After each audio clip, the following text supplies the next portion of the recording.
3rd March আমাদের এক বন্ধুর বিয়ে ছিল।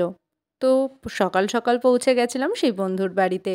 পৌঁছেই আমি শ্রী তৈরি করে নিয়েছিলাম। সর্ষের তেল, ধান দিয়ে সাজিয়ে নিয়েছিলাম শ্রীটাকে।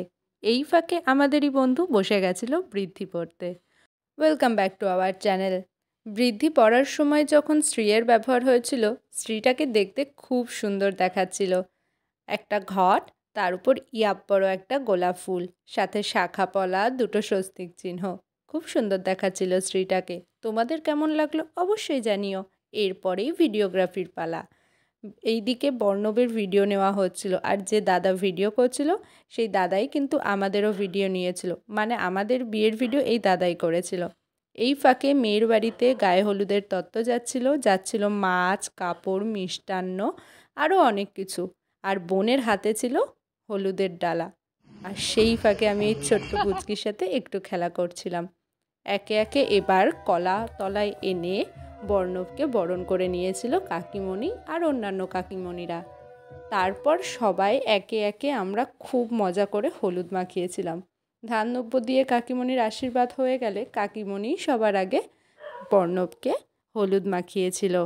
বর্ণবকে কাকিমণির হলুদ দেওয়া হয়ে গেলে পাড়ার এক অন্য কাকিমণি হলুদ দিয়ে নিয়েছিল, আর তারপরে আমার হলুদ দেওয়ার পালা। হলুদ দেওয়ার সময় সবাই বলল যেহেতু আমরা সমবয়সী, তো ওর পায়ে একটু ভালো করে হলুদ দিয়ে দিতে, কারণ যেহেতু অন্যান্যরা সবাই বড়।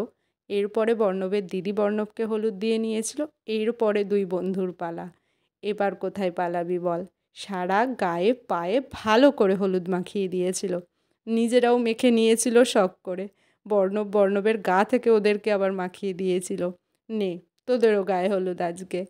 তারপরে সব শেষে ভালো করে হলুদ মাখানো হয়ে গেলে ওকে আমরা স্নান করিয়ে দিয়েছিলাম। বাকি স্নানটা ও বাথরুমে সেরে নিয়েছিল। ওখানে যতটুকু নিয়ম রক্ষার জন্য জল দিতে হয় সেটুকুই দেওয়া হয়েছিল, বেশি জল দেওয়া হয়নি, কারণ ঠান্ডা লেগে যেতে পারে। তারপরে গায়ে হলুদ বলে কথা, একটু ফটোশ্যুট না হলে চলে। বিক্রম আমি কিছু ফটোও তুলেছিলাম। তো আজকের জন্য এই ভিডিওতে এইটুকু। বিয়ের ভিডিও পরে আসবে। টাটা।